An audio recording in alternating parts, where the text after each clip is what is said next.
For I decided to know nothing among you except Jesus Christ and Him crucified. 1 Corinthians chapter 2, verse 2, ESV.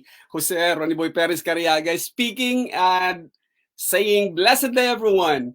Isang mapagpalang araw na naman po ang sumasa ating lahat. At nandito na naman po tayo sa ating broadcast. Ang ating kahilingan, at alam po, bati na po ng lahat, na anumang araw, anumang oras, saan man ninyo panuurin to sa lahat ng sulok ng mundo, ang pagpapala din ng Diyos na may lalang ang sana ang sumaatin. Patuloy po tayo sa ating pag-aaral at ngayon ay nasa 35 na po tayo, Making the Invisible Visible. Nag-umpisa po tayo, ito parang subtopic na. Pinag-aralan natin yung man's greatest problem at inumpisa natin dyan yung the problem of sin. And then, naging problema din, the solution for sin. Hindi solution, so ulitin natin sa part 32, kundi nag-iisang solution na binigay ng banal na kasulatan. And then the next one is yung solution for sin pala, ayon sa hula, is the suffering servant. And this suffering servant is none other than Jesus Christ, or Jesus the Christ, the chosen one, our Lord and our Savior. And napag-alaman din po natin, if He is the solution for sin, how could we be in this suffering servant? So, tinalakan natin last week, being in Christ. At ang nakita nga po natin, there is but one way. Isang paraan lang talaga. Bukod tanging isang paraan, yung proseso nga na from out to in, yung tinatawag nating eyes or A's para sa ilan, is proseso. At tinalakay po natin yan last week. Now, nako, mali na naman ako. In or out? Sana part 35 na po yan. Bakit ba 34 na isulat ko? Part 35 na po yan. In or out of Christ. So, let's go at umpisa po tayo sa ating pag-aaral. He has delivered us from the domain of darkness or from the kingdom of darkness and transferred us to the kingdom of His beloved Son, in whom we have redemption, the forgiveness of sins. Colossians 1:13 and 14. If hindi ginawa ng Panginoong Jesus ito, if hindi ginawa ng Panginoong Diyos ito, there will be nothing but total darkness. At lahat-lahat tayo will be in this total darkness. Mananatili tayo dito sa total darkness. But in the midst of it all, in this darkness, God made a plan. And naglagay siya ng light for all of us to be or to see first and foremost. At nalaman natin na yung mula sa bersikulo, sinasabi niyang from the domain of darkness, He has transferred us to the kingdom of His Son. So from darkness to light, at marapat lang that we be in that light. So kung titingnan natin maigi, everything that is outside this circle of light, tinatawag nating in, out yan lahat-lahat.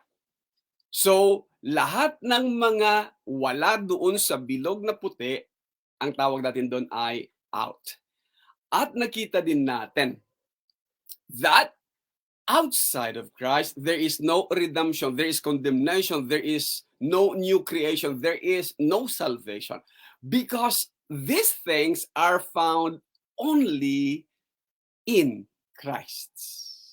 Hindi maaaring magkaroon ng katubusan habang nasa kadiliman. Hindi maaaring magkaroon ng walang kahatulan kung ikaw ay nasa kadiliman.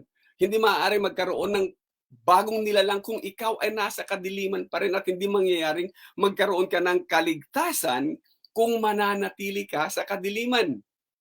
So, we have seen that. So the redemption, the no condemnation, the new creation, salvation can only be achieved in Christ.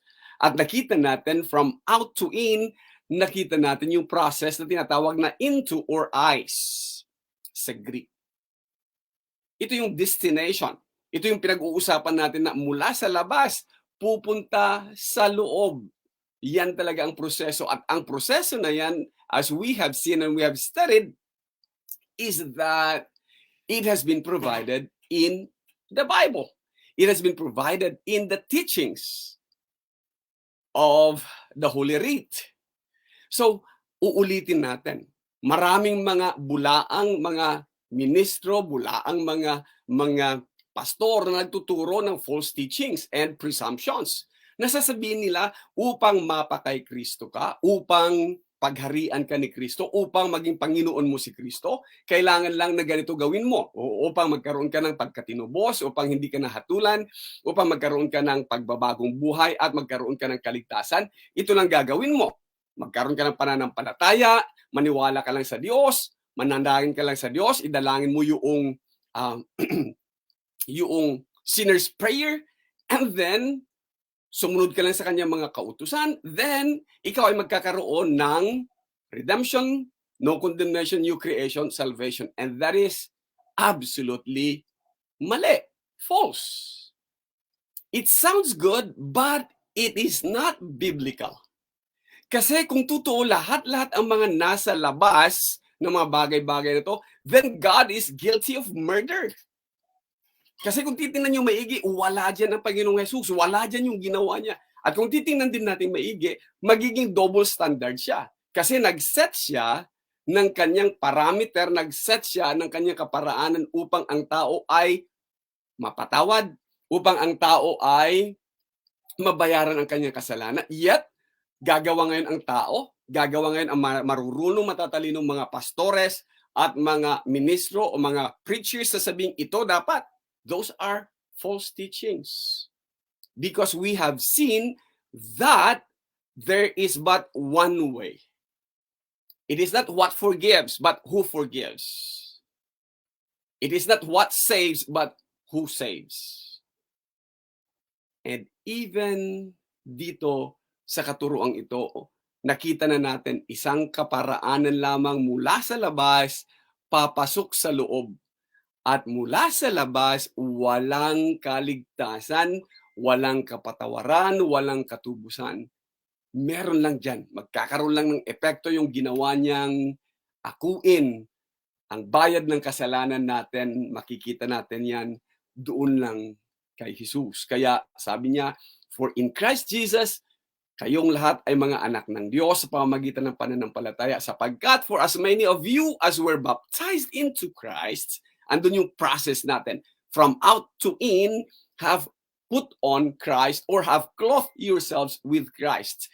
Ibinihis ni Kristo. Kung wala ang prosesong ito, wala ka pa kay Kristo. At yan ay, ang sabi nga natin, bukod tanging one way in, from out to in, yung process, yung into, from darkness to light, into, and that has been provided.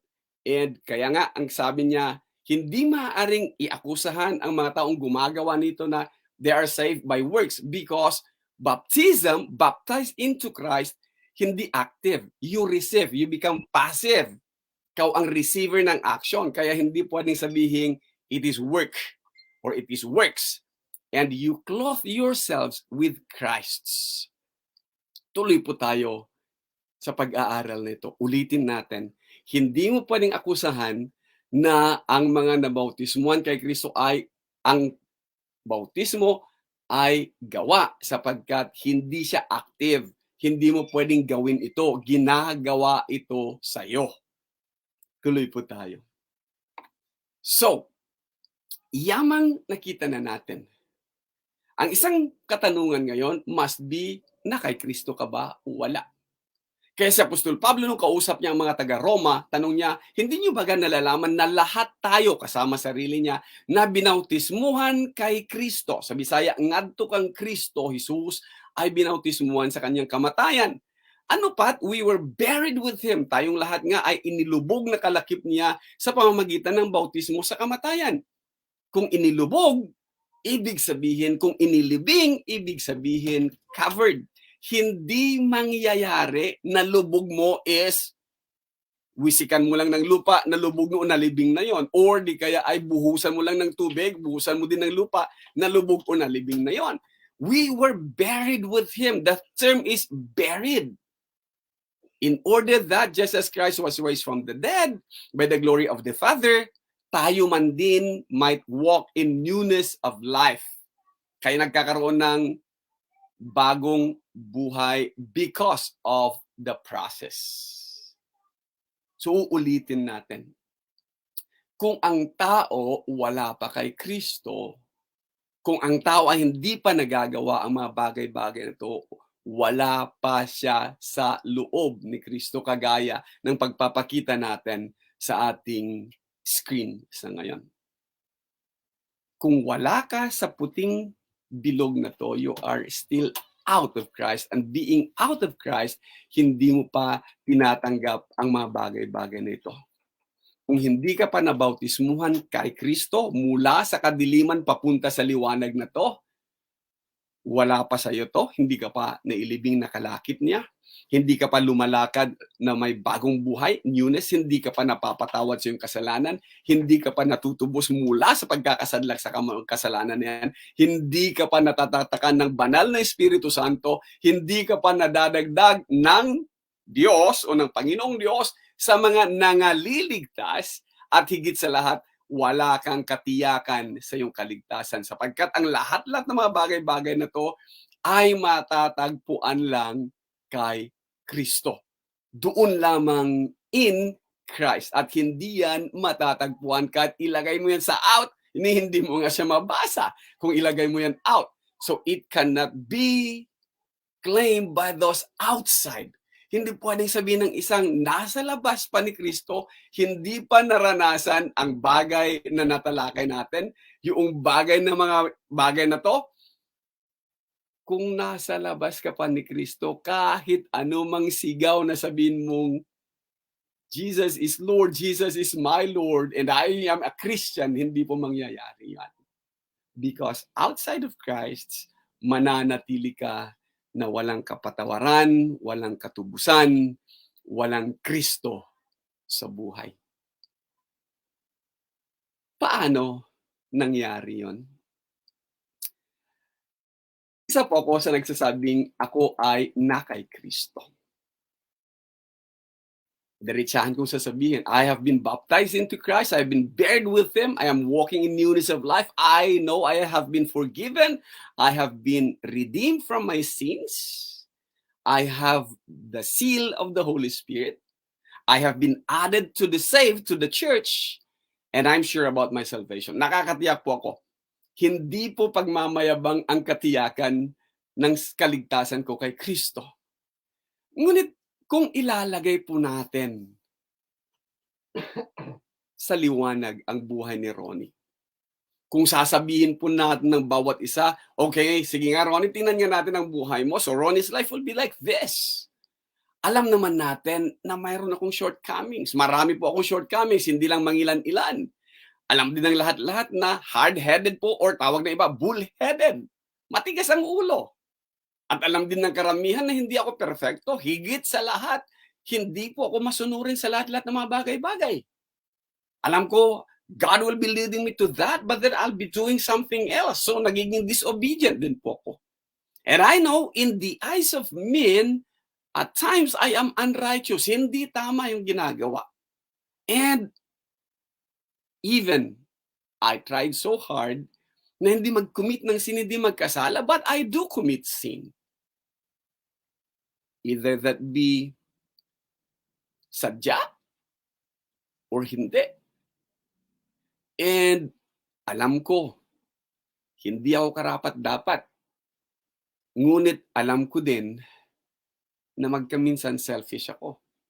Yet how could I claim na kay Kristo ako? In all of these things, mga bagay-bagay na ginagawa talaga to, ang isang kagaya ni Ronnie na may mga ganitong bagay sa kanyang buhay ay hindi dapat nasa liwanag. Yet, paano ko sasabihin na kay Kristo ako? I am in Christ. Sa kadahilan ng ang lahat-lahat ng mga bagay-bagay na ito ay tila ba ang ginawa ng Panginoong Hesus upang mawala ang lahat-lahat ng maling ginagawa ni Ronnie. Inilagay niya ako, kinuha niya ako mula sa kadiliman and inilagay niya ang kanyang righteousness. God made him who has no sin so that we will become the righteousness of God. So hindi natin mahanap si Ronnie ngayon.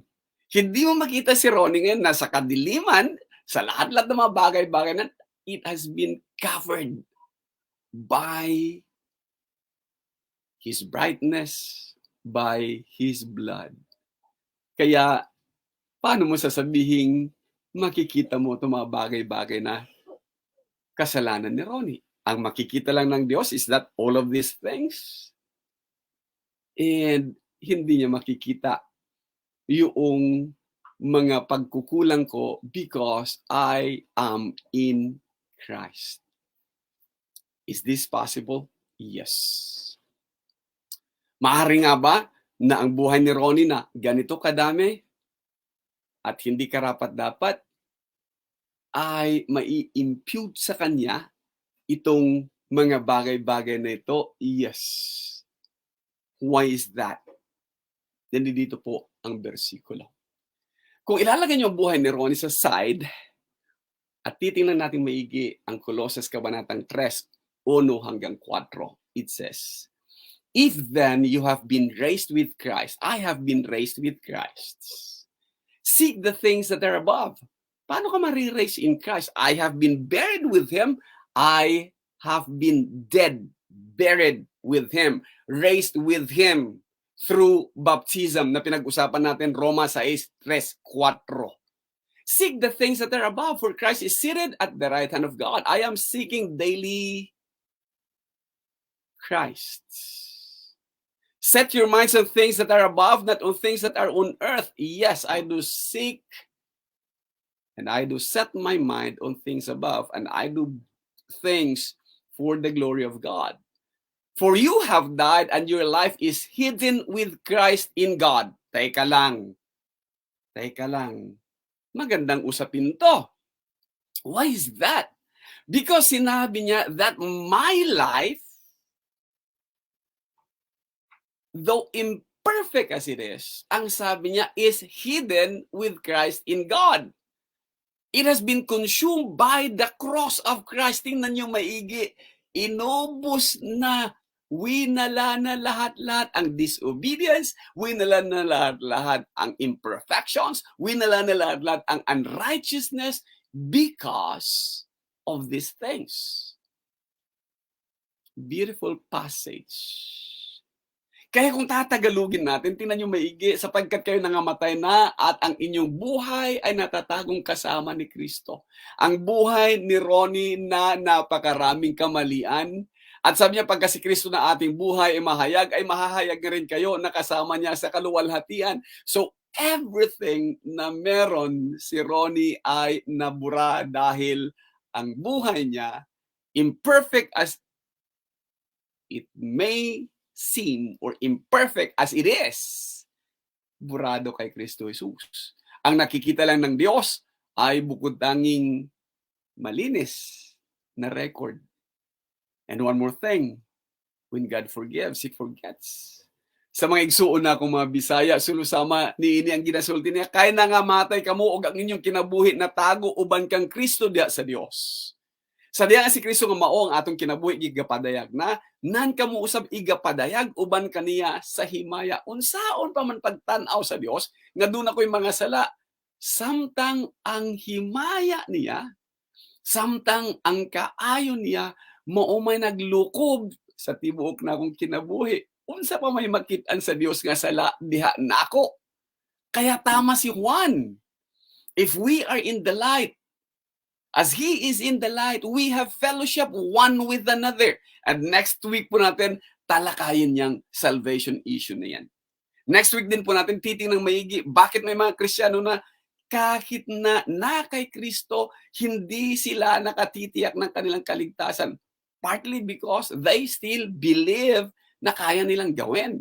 At hindi nila nailagay ang kanilang pananampalataya kay Kristo. So, itong mga bagay-bagay na ito ang dapat nating pagtuunan ng pansin. Ulitin natin. Gaano man kadami ang shortcomings ni Ronnie. Gaano man katigas ang ulo ni Ronnie. gaano man ka-imperfect at saka hindi masunurin at gaano man ka-unrighteous at nagkakaroon ng kasalanan at hindi talaga karapat-dapat sa pag-ibig ng Diyos dahil makasarili, makikita natin na ang lahat ng mga yan ay natatago, napatawad, nabura sapagkat ang kaluwalhatian at ang liwanag ng Diyos, ni Jesus, na siyang lumukob sa akin, na siyang tumubos sa akin, na siyang namatay para sa akin, ano pat hindi makikita ng Diyos tuwing titingin siya, bukod tanging makikita niya, blank, brightness, that's it. Yan lang po talaga ang makikita niya. Because of these things, I've been buried with Him, I walk in newness of life, I have been forgiven, I have been redeemed, may tatak na ako ng banal na Espiritu Santo. Pag-aari ako ng banal na Espiritu Santo, idinagdag ako sa iglesia ng Diyos. Added to the saved, and assured ako ng aking kaligtasan. Papakita po natin ang mga bersikulong yan sa susunod na mapagkakataon dahil ako ay na kay Kristo. Pangangalandakan ko na may katiyakan ako sa kaligtasang meron ako dahil ako ay na kay Kristo. Ang tanong natin sa mga wala pa kay Kristo, is it? Totoo nga bang may Panginoon kayo sa buhay niyo? So all of these things, nakita na natin, I have been raised with Christ, buried with Him. That's why I have been raised. I can walk newness of life because of Him. So lahat ng mga to, I have been redeemed. And I am assured of that. Kaya isang question na lang matitira. Are you in or are you out? As for me and my house, sabi nga ni Joshua noon, we will serve the Lord. But as for me, I am sure I am in Christ. And I thank God for that. Muli, isa na naman po mapagpalang araw para sa ating lahat mga kapatid. Nakita na natin kung ano ang totoong pakahulugan ng pagiging in Christ at bakit kailangan tayong na kay Kristo. Because in Christ, mayroon tayong katubusan, kapatawaran, katiyakan ng ating kaligtasan, nadagdag na tayo sa mga nangaliligtas at inililigtas.